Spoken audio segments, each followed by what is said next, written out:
Well, this upper and medial margin of the crura of the superficial inguinal ring is going to get attachment to that of the near the pubic symphysis. This lower and lateral crura of this superficial inguinal ring is going to get attached near the pubic tubercle. So this triangular ligament, triangular opening, is the superficial inguinal ring in the external oblique abdominis aponeurosis. Now what I am going to do is that this forms the anterior wall of the inguinal canal, which lies about 4 centimeter in extent above the inguinal ligament.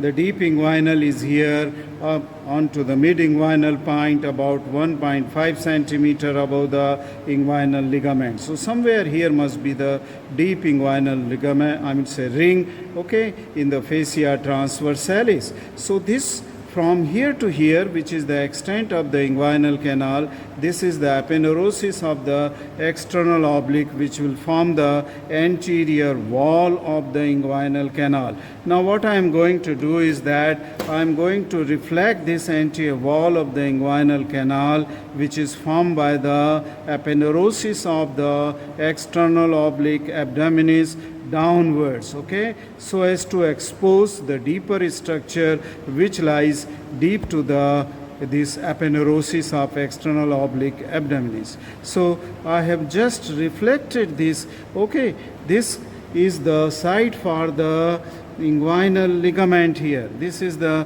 inguinal ligament. I will clean these structures here and will expose the other structure. You can see that this is the structure which is lying deep to the aponeurosis. So this is towards the whole extent, the 4 centimeter extent of the ring, this canal, this inguinal canal. It is covered by anteriorly by the aponeurosis of the external oblique abdominis. Okay, now you can see here the lower border of the internal oblique abdominis. Okay, so this is the lower border of the internal oblique abdominis, which will form the anterior wall in the lateral 1/3, okay, of the canal.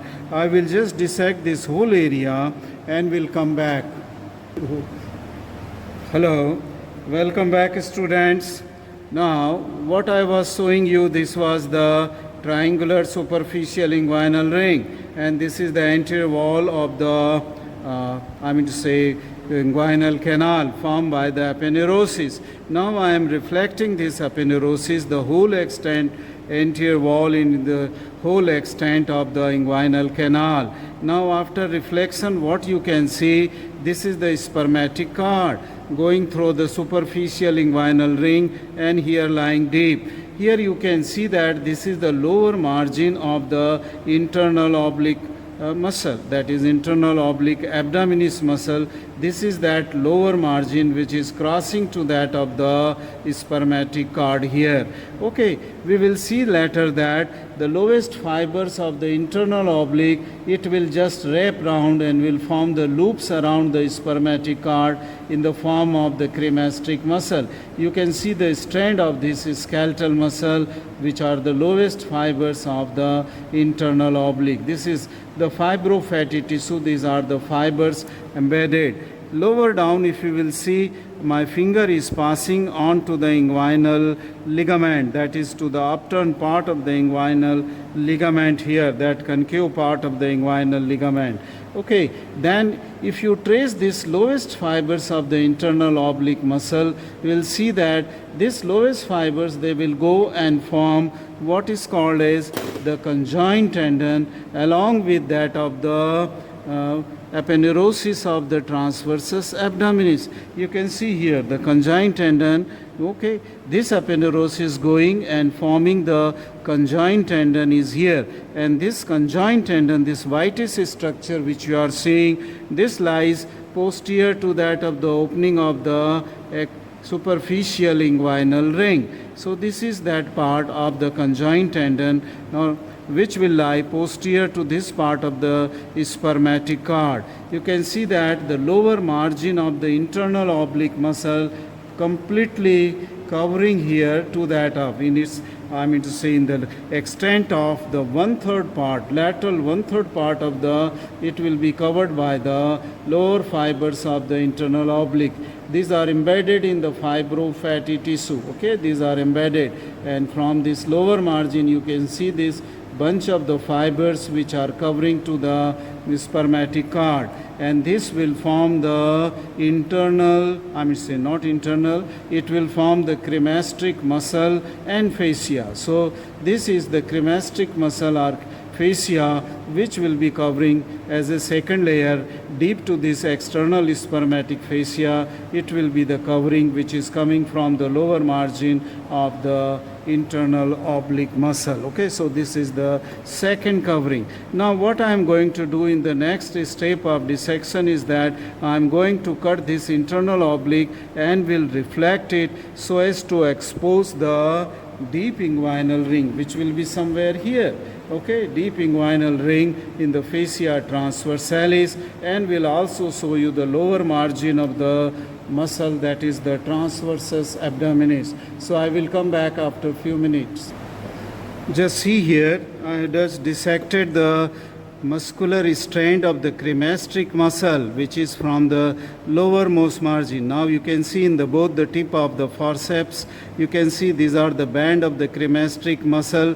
Okay, along with the fascia, you can see that this fascia deep to the tip of this forceps, and in between this is the cremasterc fascia, in between are this strand of the skeletal muscle. So this is the second layer, okay, which is after external spermatic fascia covering to this spermatic cord, cremasterc muscle and its fascia. Thank you. Okay, let us see the relation of the internal oblique muscle with that of the inguinal canal. See, this is the lowest part of the internal oblique muscle. Okay, the lowest fibers are arching fibers which takes origin from the inguinal ligament. They first lie here anterior to the spermatic cord, and then they form an arch over the spermatic cord here in the inguinal canal. So first they lie anterior, then they lie over, and then they lie posterior to the spermatic cord, where they form this part, that is the conjoined tendon. They lie posterior. So this is the arching pattern of the lower margin of the internal oblique muscle here, okay, which I showed you that will form the cremasterc muscle surrounding to that of the spermatic cord. Once I have removed this internal oblique by giving a cut to the internal oblique here, I will just reflect the internal oblique completely so as to see that how this spermatic cord is going deep. You can see that this spermatic cord here is going deep here, and this is the site for the internal, I mean to say, deep inguinal ring. This is the site for the deep inguinal ring, and here you can see that this glistening membrane which is covering here, this all is the fascia transversalis. You can see here, this membrane is the fascia transversalis, which is seen here.